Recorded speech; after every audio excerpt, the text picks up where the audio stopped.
Yo, what's up mga kois? Day 4 na pod karon sa tuwang campaign manager.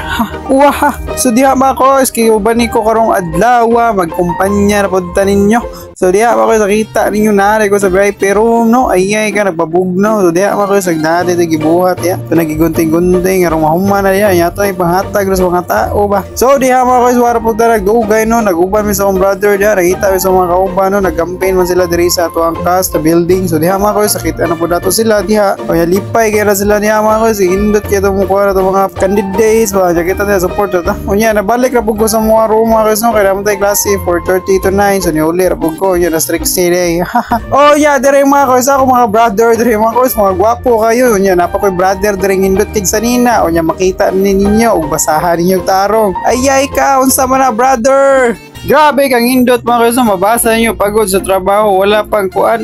So kabalo na mo na, ayay ka. Grabe naman na brother.